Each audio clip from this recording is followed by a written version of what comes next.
శ్రీ విష్ణు రూపాయ నమశివాయ. సామాన్యంగా తిరుపతి వెళ్ళిన వాళ్ళందరూ కాంచీపురానికి వెళ్తూ ఉంటారు. ఎందుకంటే తిరుపతి నుంచి కాంచీపురం ఒక 90 కిలోమీటర్లో ఎంతో. దానివల్ల చాలామంది వెళ్తారు. ఆ వెళ్ళిన వారు ఎవరినైనా మీరు ఏం చూశారు అని అడగండి. సామాన్యంగా 2 సమాధానాలు చెప్తారు. మొట్టమొదటిది ఏమిటంటే, ఏముందండి కామాక్షిదేవి ఆలయం, పరమేశ్వరుడు ఆలయం, వరదరాజస్వామి ఆలయం 3 చూసొచ్చేసాము అని చెప్తారు కొంతమంది. ఇంకొంతమంది ఏం చెప్తారంటే, కాంచీపురంలో 365 గుళ్ళున్నాయండి. ఎన్నెన్ని చూస్తాం, ఏవో కొన్ని చూసొచ్చాము అంటారు. అంతేనా? సామాన్యంగా ఇవి రెండే చెప్తారు. ఎందుకంటే నిజంగానే కాంచీపురంలో అన్ని గుళ్ళున్నాయి. అద్భుతమైనవి ఎన్నో ఉన్నాయి. ఈ వీడియోలో మీకేం చేస్తానంటే, ఒకే రోజులో కాంచీపురం మొత్తం ముఖ్యమైన గుళ్ళు ఏమి చూడాలి పొద్దునుంచి సాయంత్రం వరకు అనేది ఈ వీడియోలో చెప్తాం. మొత్తం 12 ఆలయాల గురించి చెప్పుకుందాం. వాటి మ్యాప్ కూడా దీంతో పాటు ఇస్తున్నాం మీకు. అలాగనే వాటిలన్నిటికీ గూగుల్ లొకేషన్స్ కూడా ఈ కింద డిస్క్రిప్షన్‌లో మా అడ్మిన్ ఇస్తాడు. అందుకని మీరు ఆ లొకేషన్స్ పెట్టుకొని అందరూ వెళ్ళొచ్చేయచ్చు. సరే, కాంచీపురం ఊరు 3 భాగాల కింద ఉంది. శివకంచి, శక్తి కంచి, విష్ణు కంచి అని 3 ప్రాంతాల కింద ఉందన్నమాట. అందుకని మీ యాత్రని పొద్దున్నే 6 గంటలకి ప్రారంభించండి. చక్కగాను ప్రారంభిస్తే సాయంత్రం అయ్యేసరికి, చీకటి పడేసరికి పూర్తయిపోతుంది. మొత్తం 12 గుళ్ళు. ఈ 12 గుళ్ళు 16 కిలోమీటర్ల లోపు ఉన్నాయి. ఇప్పుడు ఈ యాత్ర ప్రారంభిద్దాం. మొట్టమొదటిది ఏమిటంటే, కైలాసనాథ ఆలయం అని, అది ఊరికి ఒక చివర ఉందన్నమాట. అక్కడ పొద్దున్నే పెద్ద శివుడి దర్శనంతో యాత్ర ప్రారంభిద్దాం. ఈ ఆలయంలో 8 అడుగుల ఎత్తు పెద్ద శివలింగం ఉంది. అలాగే శిల్పాలు అవన్నీ రమణీయంగా ఉంటాయి. దాదాపు 700, 800 సంవత్సరాల క్రితంవి కొన్ని సీలింగ్ పెయింటింగ్స్ కూడా ఉన్నాయి అక్కడ. అసలు ఈ ఆలయం ఆర్కిటెక్చరే అద్భుతంగా ఉంటుంది. మన పల్లవరాజుల ఆలయాలు ఉంటాయి చూడండి, అలా ఉంటుంది. ఆలయానికి చుట్టూ 58 చిన్న చిన్న ఆలయాలు ఉన్నాయి. మహాబలిపురం ఆలయం ఉంటుంది, ఆ శైలిలో ఉంటుంది ఇది. ఆ చుట్టుపక్కల ఉన్న శిల్పాల్లో దుర్గాదేవి, నృసింహస్వామి భేరుండుడితో యుద్ధం చేయడం, అలాగనే త్రివిక్రమావతారం, క్షీరసాగర మథనం, బ్రహ్మగారి శిరస్సుని పరమేశ్వరుడు చేయడం, కిరాతార్జునీయం, చండీశుణ్ణి పరమేశ్వరుడు అనుగ్రహించడం, ఆ విగ్రహం ఒకటి భలే ఉంటుంది. సోమాస్కందమూర్తి, ఇలాంటివి ఎన్నో శిల్పాలు, పెయింటింగ్స్ అవన్నీ ఉన్నాయి. ఆలయం చాలా బాగుంటుంది, అసలు కన్నుల పండుగగా ఉంటుంది. అది చూసి రండి. అలాగే అక్కడ ఒక ద్వారం ఉంది. అక్కడ మాత్రం జనాలు క్యూ కట్టున్నారు. శిల్పాలు అయితే ఎవడు పట్టించుకోవట్లే. ఏమిటిది అని అడిగితే గైడ్ ఏం చెప్పాడంటే, ఇందులోంచి 7 సార్లు దూరితే పునర్జన్మ ఉండదటండి, మోక్షం వస్తుంటే, అందుకని ఇక్కడ క్యూ కట్టున్నారు అని. నాకు మోక్షం అంటే అంత తేలిక అనిపించింది. కాకపోతే ఇలాంటివి చాలా క్షేత్రాల్లో ఉన్నాయి. ఆసేతు హిమాచలం, ప్రతి క్షేత్రంలోనూ ఇలాంటిది ఏదో ఒకటి ఉంటుంది. ఎందుకు అంటే, బహుశా మన శిల్పులు మహర్షులు ఏం చేశారంటే, మోక్షం రావాలి అనే స్పృహ అయినా జనాల్లో కలిగించడానికి ఇలాంటి ప్రయత్నాలు చేస్తుంటారేమో. ఈ ఆలయం అయిపోయాక కొంచెం ఊళ్ళోకి వస్తూ ఉంటే సెకండ్ ప్లేస్ వస్తుంది మీకు. దాన్ని పాండవ దూత పెరుమాళ్ళు అని పిలుస్తారు. యునీక్ ఆలయం ఇది. ఆలయంలో ఏముందో చెప్పేలోపు ముఖ్యమైన విషయం ఏమిటంటే, వైష్ణవ సాంప్రదాయంలో 108 దివ్య దేశాలను ఉన్నాయి. చాలామందికి తెలుసు కదా. అసలు వైష్ణవ సాంప్రదాయంలో ఒక జీవిత కాలంలో అవన్నీ చూడగలిగితే జన్మ ధన్యమైనట్టు అని భావిస్తారు. కొంతమంది ట్రిప్పుల కింద వెళ్ళి చూసొస్తూ ఉంటారు కూడా. కాకపోతే విచిత్రమైన విషయం ఏమిటంటే, ఉత్తి కాంచీపురంలోనే ఆ 108 దివ్య దేశాల్లో 15 కాంచీపురంలోనే ఉన్నాయి. అది విచిత్రం. కంచిలో ఎన్ని చోట్ల ఉన్నాయో వైష్ణవ దివ్య దేశాలు. అందులో ఇప్పుడు నేను చెప్పబోయే యాత్రలో మనం 8 చూస్తాము. అందులో మొదటిది ఇది, పాండవ దూత ఆలయం. ఇది గర్భాలయంలోకి వెళ్తే మీరు ఆశ్చర్యపోతారు. ఏమిటంటే, శ్రీకృష్ణ పరమాత్మ రాయబారానికి వెళ్ళాడు కదా పాండవుల తరఫున. వెళ్ళినప్పుడు ఆయన సింహాసనంలో కూర్చుని ఉంటే ఆయన బంధిద్దామని చెప్పి వీళ్ళందరూ చాలా దారుణమైన ప్రయత్నం చేశారు. దుష్టచతుష్టయం చేస్తే పరమాత్మ తన విశ్వరూప దర్శనాన్ని ఇచ్చాడు కదా. అదే విశ్వరూపాన్ని ఆ సింహాసనంతో సహా 25 అడుగుల ఎత్తు ఏకశిలా విగ్రహంగా చెక్కారు ఆ ఆలయంలో. భలేగా ఉంటుంది, పెద్ద విగ్రహం అనమాట. శ్రీకృష్ణ పరమాత్మ సింహాసనంలో కూర్చుని ఒక కాలు ఇలా ముడుచుకుని అభయహస్తం చూపిస్తూ, అంటే నేను రాయబారానికి వచ్చాను కదా, ఇంకా పాండవులకి అలాగే నన్ను ఇక్కడ దర్శించుకున్న వాళ్ళకి భయం ఏది ఉండదన్నట్టు స్వామి అభయహస్తం చూపిస్తూ ఉంటాడు. చాలా గొప్పగా ఉంటుంది. ఇలాంటివి కాంచీపురంలో 2 ఆలయాలు ఉన్నాయి. ఒకటి ఇది, రెండోది ఏమిటో మీకు చెప్తా. ఇది రెండవ ఆలయం. ఇంకా మూడవది ఏమిటంటే ఏకాంబరేశ్వరనాథుడు ఆలయం. ఇది చాలామంది పొరపాటున ఏకాంబరేశ్వరుడు అంటారు. కాదు, ఏకాంబరేశ్వరుడు. ఈ ఆమ్రం అంటే మామిడి చెట్టు, ఏకాంబరం అంటే ఒక మామిడి చెట్టు అని అర్థం. ఈ ఆలయానికి మామిడి చెట్టుకి ఒక సంబంధం ఉందన్నమాట. ఇది పంచభూత లింగాల్లో ఒకటి. మనకి పంచభూత లింగాల్లో కాళహస్తీశ్వర వాయులింగం మనకి తెలుగు రాష్ట్రాల్లో ఉంది. మిగతా 4 తమిళనాడులో ఉన్నాయని తెలుసు కదా. ఇది సైకత లింగం అంటారు. అంటే భూమికి సంబంధించిన లింగం అన్నమాట.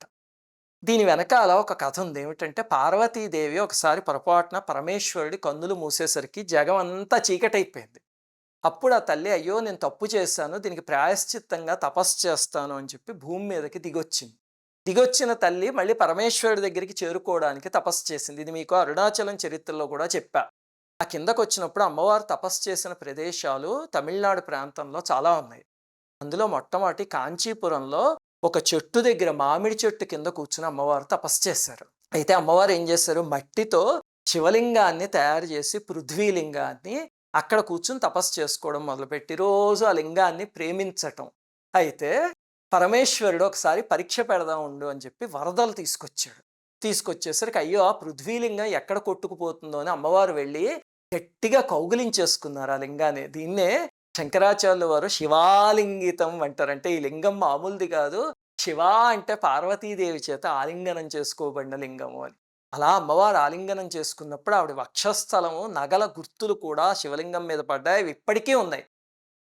కానీ అది సైకత లింగం కదా, అందుకని ఏం చేస్తారంటే నీళ్లతో అభిషేకం చేయరు ఇప్పుడు పూజారులు. తైలాభిషేకం, నూనెతో మాత్రమే అభిషేకం చేసి పక్కనే ఇంకో రాతి శివలింగం ఉంటుంది, దానికి మాత్రం జలాభిషేకం చేస్తారు.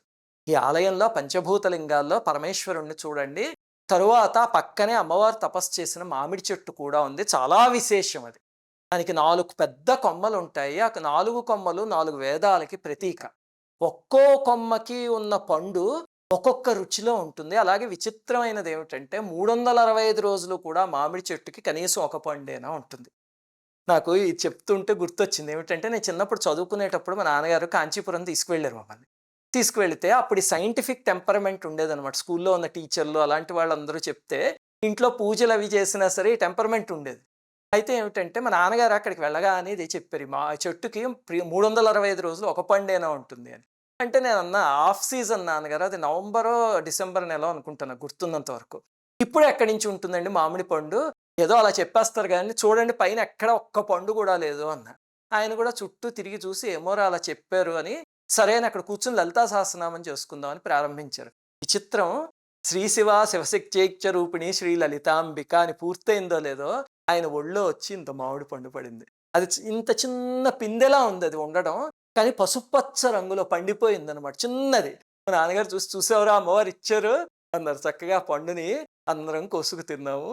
చాలా సంతోషం. నాకు ఇది ఎప్పుడు తలుచుకున్న ఈ ఆలయం అదే గుర్తొస్తుంది. ఆ మామిడి చెట్టు కిందే సోమాస్కందమూర్తి ఉంది.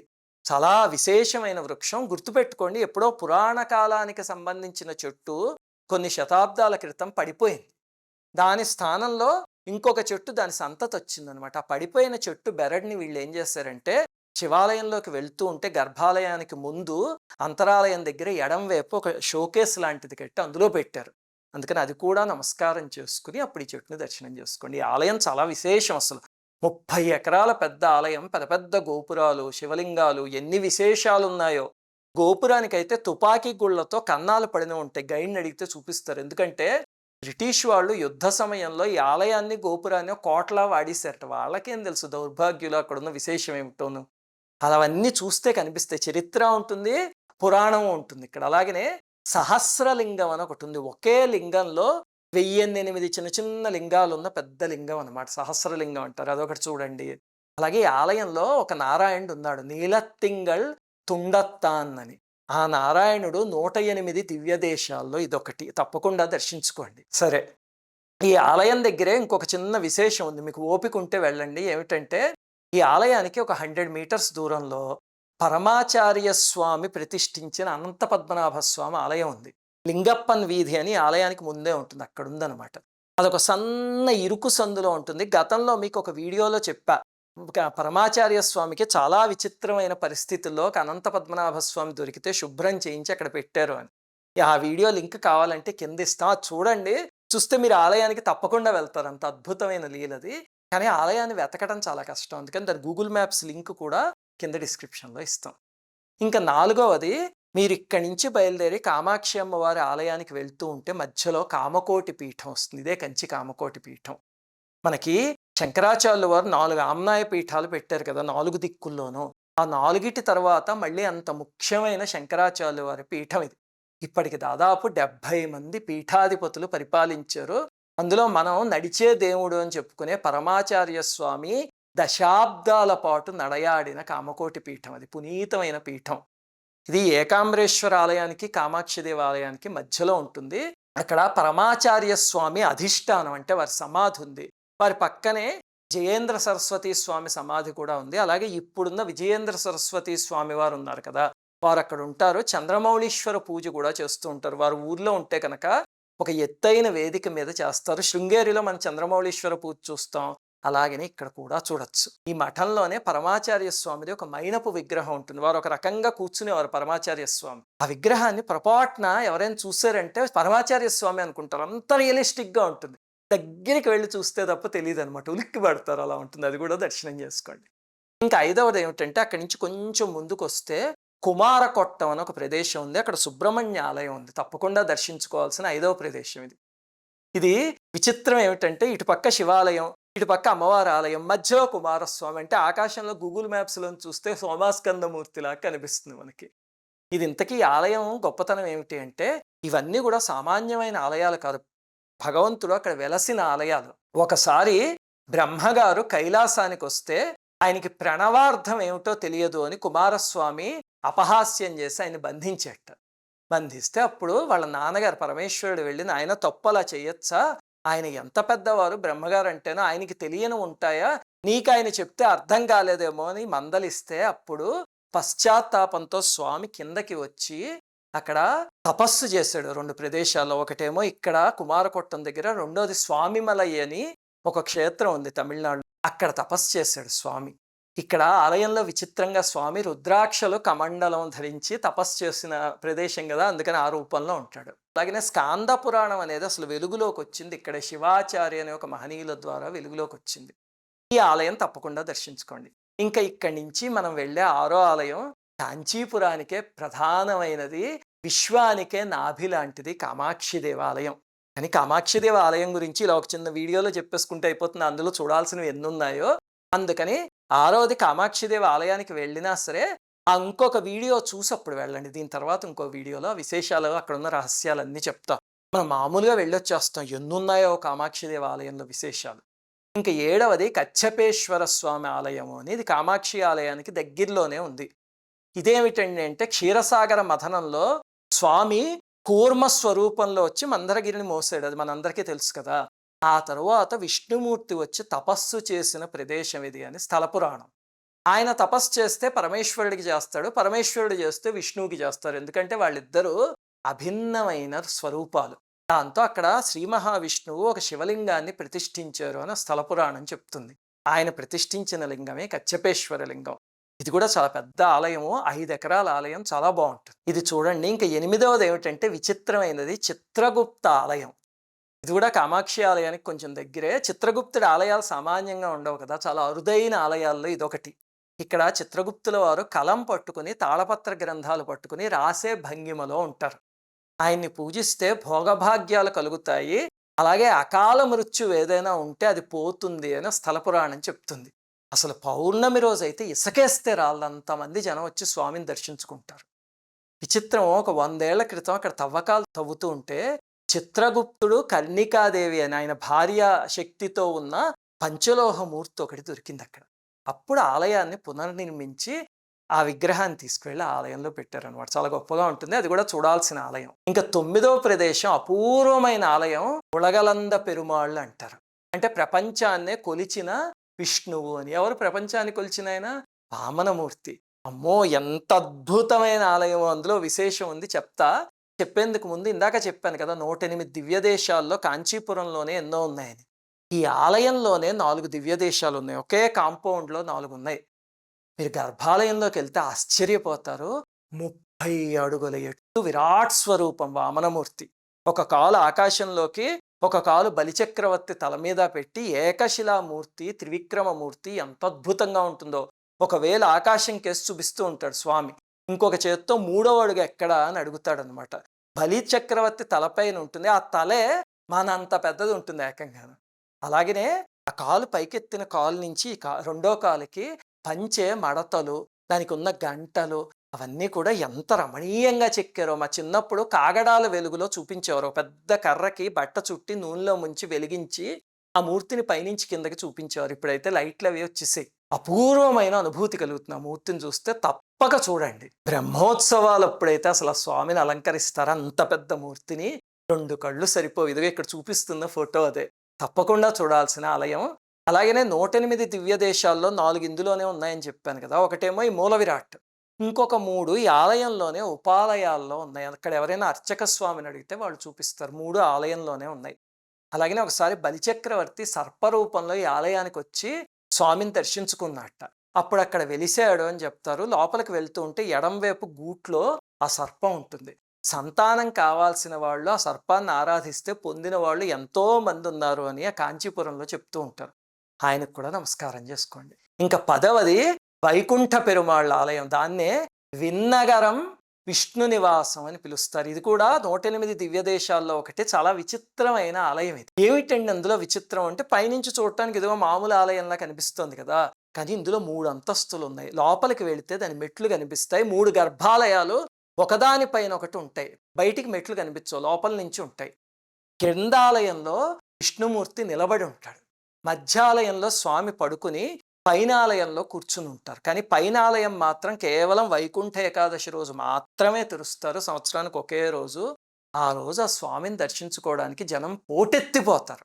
అసలు ఆలయంలో శిల్పకళ కూడా చాలా బాగుంటుంది. ఆలయం అంతా సింహాల్లాంటి స్తంభాల మీద నిలబడి ఉన్నట్టు ఉంటుంది ఆలయం అంతాను. ఒక 50కి పైగా శిల్పాలు ఉన్నాయి, కానీ అవి దేవీ దేవతలు కాదు.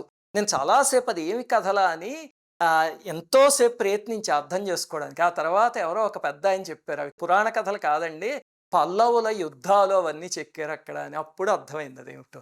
ఇంకా ఇది అయ్యేసరికి మీకు దాదాపు మధ్యాహ్నం 12:30, 1 గంట అవుతుంది. అందుకని మిగతావన్నీ ఊరికి ఆ చివర ఉన్నాయి కాబట్టి ఇప్పుడు ఏం చేస్తారంటే వెనక్కి వచ్చేసి భోజనం చేసి చక్కగా విశ్రాంతి తీసుకోండి సాయంత్రం 5 గంటల వరకు. ఆ తర్వాత 5:30కి విష్ణు కంచి తెరుస్తారు. అది ఊరికి ఇంకొక వైపు ఉందన్నమాట. అందుకని 5 కల్లా మీరు బయలుదేరిపోతే కనుక అక్కడికి వెళ్ళిపోవచ్చు. అక్కడే మన వరదరాజస్వామి ఉన్నారు. కాంచీపురానికి 5 కిలోమీటర్ల దూరంలో ఉంది విష్ణు కంచి. రామానుజుల వారు ఎన్నో సంవత్సరాల పాటు తన దివ్య పాదస్పర్శతో పునీతం చేసిన క్షేత్రం అది.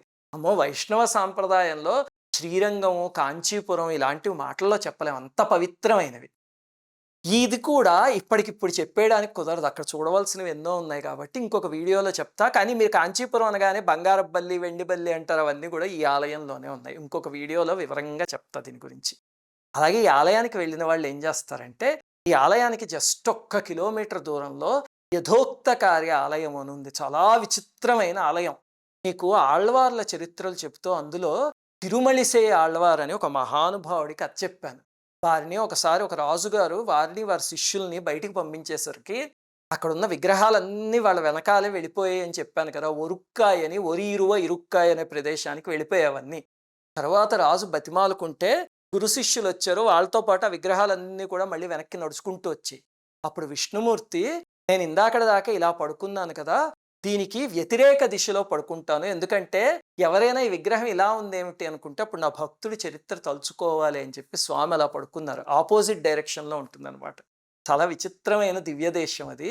ఇది కూడా 108 దివ్య దేశాల్లో ఒకటి. విష్ణుమూర్తి రివర్స్లో పడుకుని ఉంటారు. 1 కిలోమీటర్ దూరం వరదరాజస్వామి ఆలయానికి. కానీ చాలా మందికి తెలియదు.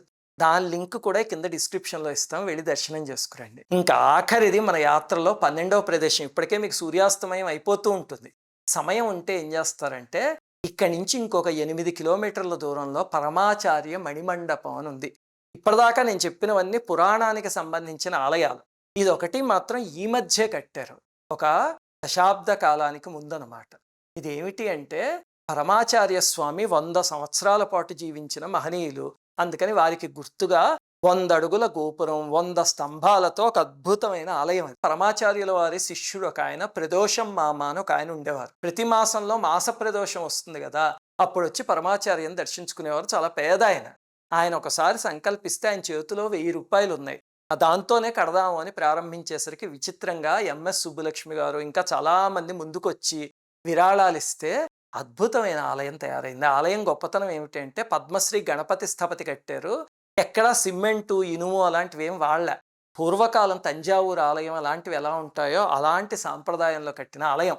శిల్పకళ అయితే అసలు అద్భుతంగా ఉంటుంది. దీని గురించి కూడా నేను ఒక ఎపిసోడ్ చేశాను, ఆ లింక్ కింద ఇస్తా, కావాలంటే చూడండి. అందులో వివరంగా చూపించా. కానీ బాదామిలో విచిత్రమైన నటరాజ విగ్రహం ఉంటుంది. నేను ఒక షార్ట్‌లో చెప్పాను మీకు. ఆ చేతులకున్న విచిత్రం ఏమిటి అనేది. అదొకటి, శంకరాచార్యుల వారి గురు పరంపర ఒకటి, అలాగే నోటిలో బంతి ఉండి ఆ సింహం ఇలా తిప్పితే బంతి తిరుగుతూ ఉంటుంది. ఏకశిలతో చేసిన మూర్తి. సప్తస్వరాలు మోగే స్తంభాలు ఇలాంటివన్నీ ఉండి గర్భాలయంలో పరమాచార్య స్వామి ఆయన పాదుకలు అవన్నీ ఉన్నాయి. చాలా అద్భుతమైన ఆలయం అసలు. తప్పకుండా చూడండి. శిల్పకళ అంటే ఆసక్తి ఉన్న వాళ్ళకైతే బాగా నచ్చుతుంది ఈ ఆలయం. ఇవి కాంచీపురంలో చూడాల్సిన 12 ఆలయాలు. దీని తాలూకు గూగుల్ లొకేషన్స్, మ్యాప్ అవన్నీ కూడా ఈ డిస్క్రిప్షన్‌లో ఇస్తాం. ఈ ఆలయాలన్నీ వెతకటానికి మాకు కొన్ని రోజులు పట్టింది. మీరు అలా శ్రమ పడక్కర్లేకుండా ఒకే రోజులో అన్నీ చూసుకొని వచ్చేసారనుకోండి, మాకు మహదానందం. శ్రీమాత్రే నమః. అందరికీ నమస్కారం. మన ఆధ్యాత్మిక వీడియోల్ని 3 ఛానల్స్గా విభజించాం. 3 ఛానల్స్కి సబ్స్క్రైబ్ చేసుకొని పక్కనే ఉన్న బెల్ ఐకాన్ని క్లిక్ చేయండి.